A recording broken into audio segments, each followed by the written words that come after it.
Olá, meus alunos do sexto ano, a gente vai de resumão hoje para que vocês possam entrar em contato com os conteúdos que a gente já viu no segundo bimestre e ajudar vocês a fazerem a atividade diagnóstica, tá? Então, aqui a gente vai pegar esse parágrafozinho aqui, ó, certo?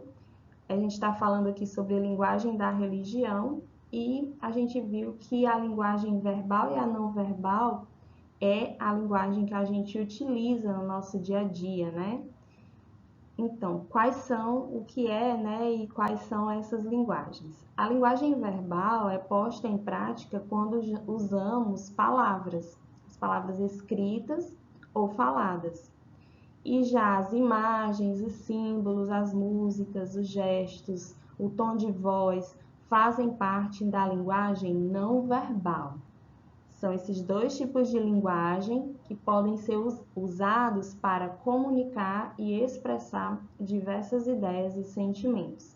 E não é diferente na religião, né? As pessoas utilizam também tanto a linguagem verbal quanto a não verbal, né? A verbal, a escrita e a fala, e a não verbal, esse conjunto de ideias, né, simbólicas, o silêncio, os símbolos, as músicas, os gestos, o tom de voz, etc.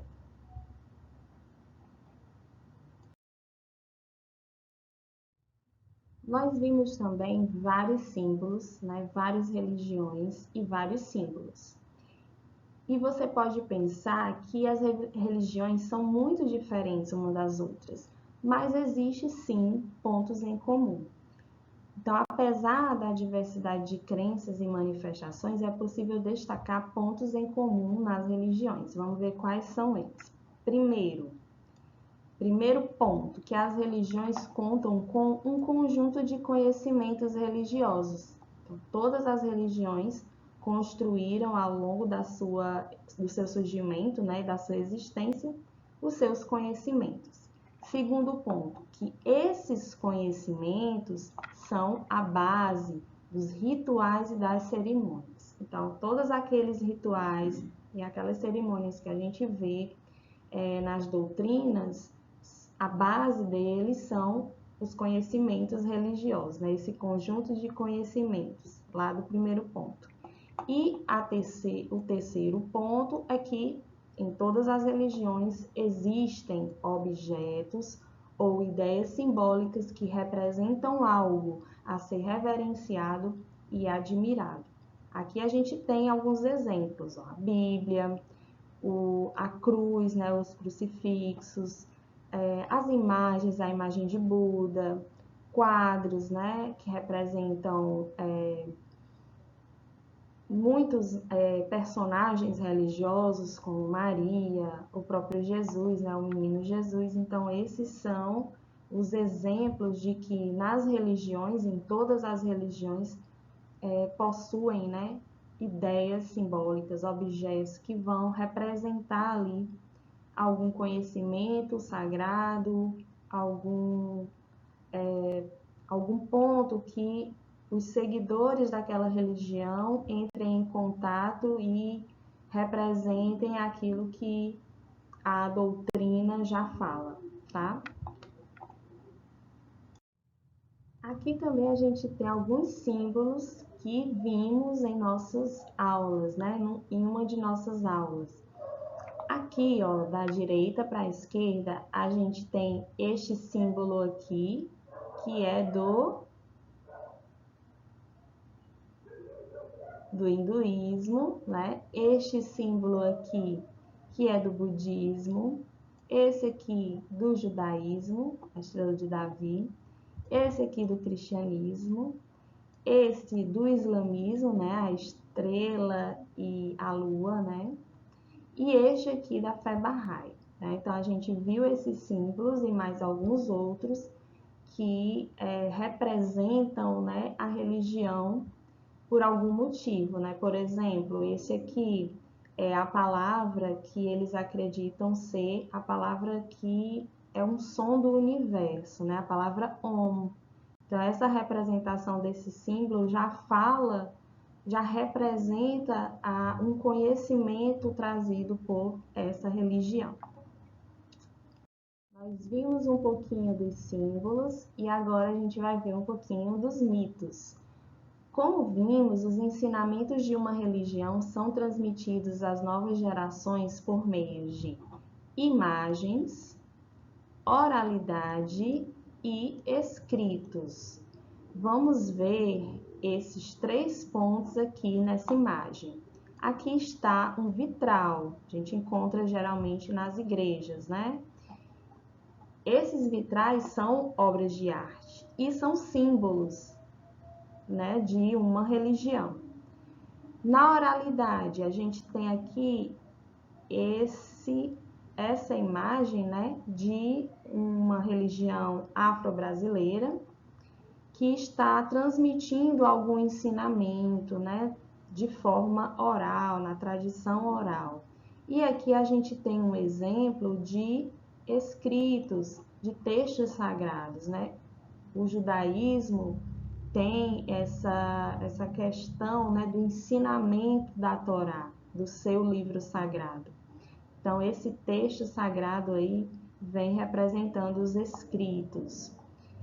A linguagem religiosa é formada por, olha que interessante, os 3 pontos que formam, né, a linguagem religiosa. Os símbolos, aqui na representação, né, os símbolos, os mitos, a representação aqui da oralidade, e os ritos, né? Um ritual de ensinamento dos escritos, né, do judaísmo, que está representando esse ritual. Tá? Então, o mito é o primeiro recurso da linguagem simbólica utilizado pelos seres humanos para explicar a realidade. Então, nessa tradição oral, que também utilizam de mitos para explicar a realidade, né? com aquela particularidade da linguagem de um mito que utiliza linguagem simbólica, que não precisa ter a ciência como base, porque é um mito, é uma explicação, né, que não é uma explicação lógica, mas é uma explicação que tranquiliza, vamos dizer assim, quem está escutando e entendendo aquele tipo de narrativa, né, que é o mito. E a gente tem um exemplo de Jesus, né, quando ele utilizava as parábolas e utilizava de metáforas para explicar, né? Dentro da parábola existe a metáfora. O que é uma metáfora? Aqui embaixo a gente tem, ó, a metáfora é a substituição de um termo por outro, baseada numa relação de semelhança de sentido entre 2 termos ou ideias. Então, é só utilizar um termo por outro, que aí você está usando uma metáfora. Por exemplo, Jesus utilizava parábolas. As parábolas são histórias que transmitem mensagens por meio de metáforas para explicar de forma mais simples os problemas mais difíceis.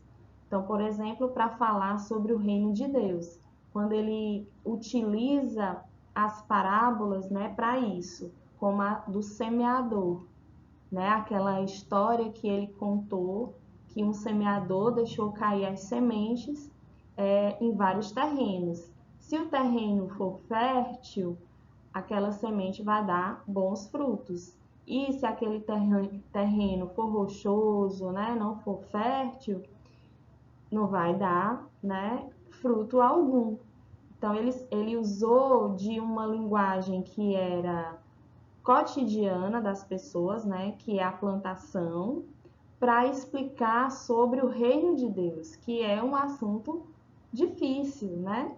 Para saber como é que as pessoas recebem essa mensagem e se o terreno delas, que é o coração, não tiver, né, fértil para receber aquela mensagem, ela não vai dar fruto algum.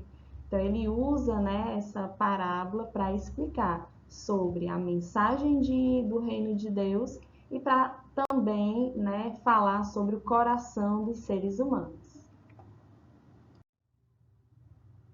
Espero que vocês tenham gostado do resumão. Façam a atividade diagnóstica e deixa o joinha aqui embaixo. Comenta nos comentários seu nome, o que é que você achou do vídeo. E beijo para vocês e até a próxima!